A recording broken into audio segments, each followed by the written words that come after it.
Welcome back to MBA Go, your go-to channel for real-world business cases that break down what's happening behind the headlines. Today, we are diving into Airbnb, one of the giants of the sharing economy that, for a moment, seemed to be gasping for air during the pandemic.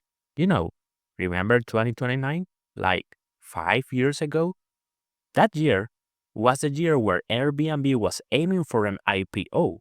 The revenues were high, hopes were higher, and everything seemed to be going according to plan until the world, quite literally, stopped moving. COVID-19 hit and travel was paralyzed globally. Also, according to Brian Chesky, Airbnb CEO, revenue this year is forecasted to be less than half of what we earned in 2019. What exactly went wrong and how did Airbnb survive?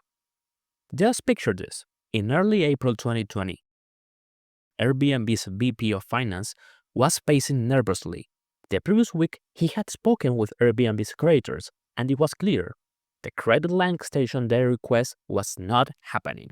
Airbnb was at a crossroads, faced with the unimaginable, a global pandemic threatening their existence. So, in today's video, we're exploring this exact crisis and how Airbnb pivoted in the face of a massive challenge. First and foremost, let's talk about 2019. 5 years ago, Airbnb's revenue growth slowed to 32% annually compared to an average growth of 60% from 2016 to 2018.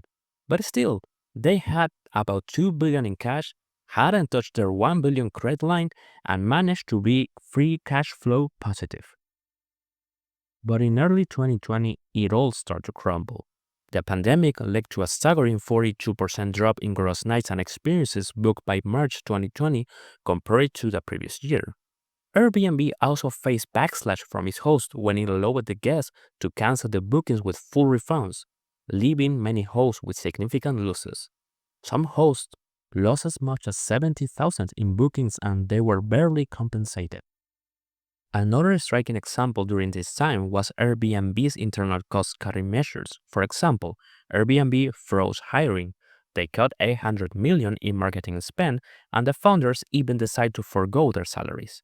Sadly, they also had to lay off 25% of their workforce, about 1,900 people, and this measure showed how serious Airbnb was about surviving this storm. So, why did Airbnb face this crisis in the first place? Let's break it down in three main reasons. The first one being the obvious, the COVID-19 pandemic, with travel restrictions and lockdowns worldwide. But the second is about the company cost structures. Simply, the company was not ready for a downturn of this magnitude. The total expenses in 2019 rose by 46%, faster than the revenue growth, resulting in a net loss of $675 million. The third reason was a matter of trust. The hosts, who were Airbnb's lifeline, they felt abandoned when full refunds were given to the guests, resulting in a strained relationship. Additionally, Airbnb needed to raise funds to survive the uncertainty. In April 2020, Airbnb's board faced the decision of whether to take on additional debt to help it negative the crisis. The company approached several private equity firms, eventually working with Silver Lake Partners, a renowned technology-focused private equity firm, and also Sixth Street Capital, a global investment firm specializing in credit and growth equity. All this to secure a $2 billion loan. This was essential to ensure the liquidity needed to maintain operations while waiting for the travel industry to recover. To understand the complexity, let's focus on the key players involved and their roles. Airbnb's founders, Brian Chesky, Joe Gebbia, and Nathan Blekarczyk, shift their focus from IPO to securing liquidity, demonstrating adaptability in the face of the crisis. The board had to carefully balance investors' interests with the company's long-term sustainability.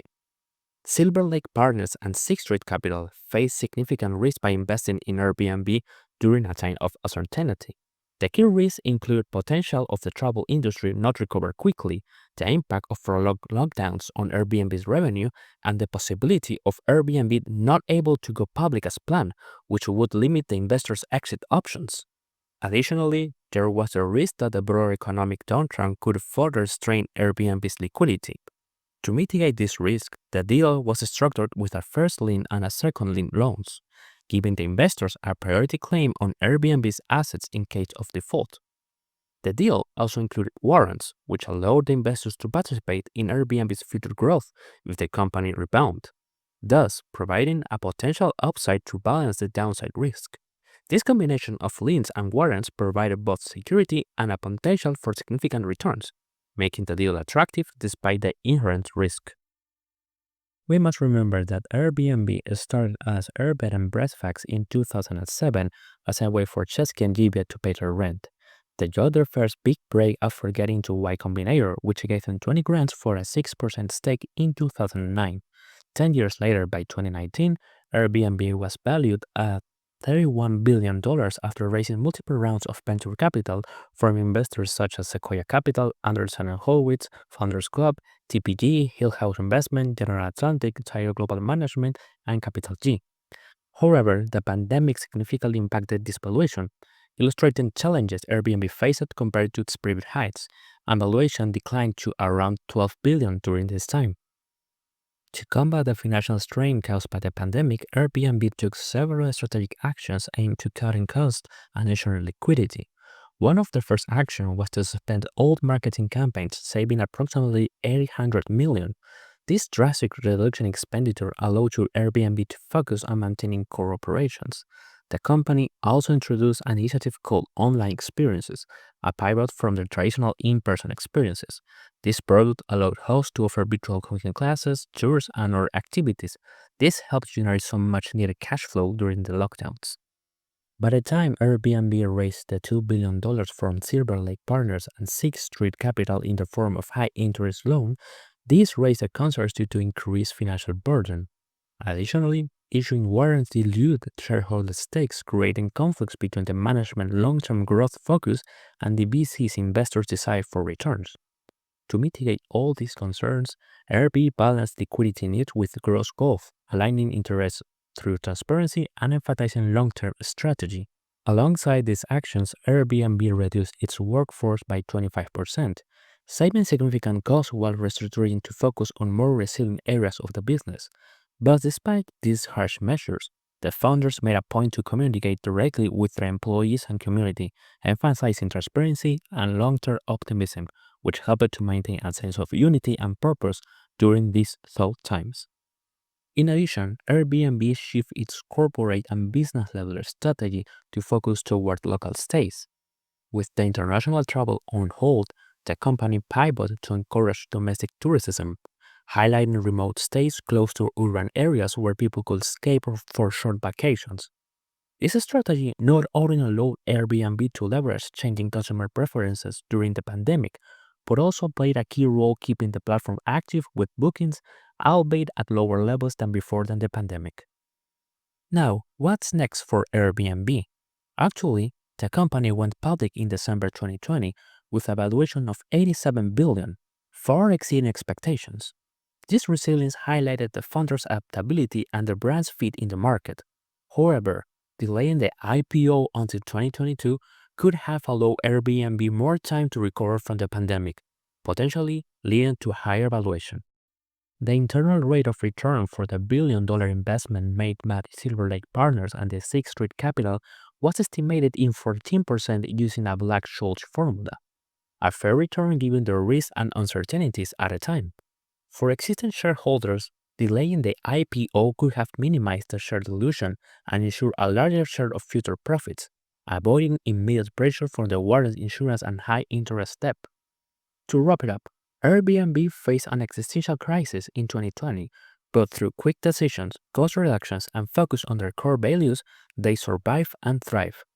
The decision to take on additional debt was a critical one, involving complex negotiations and balancing different stakeholder interests.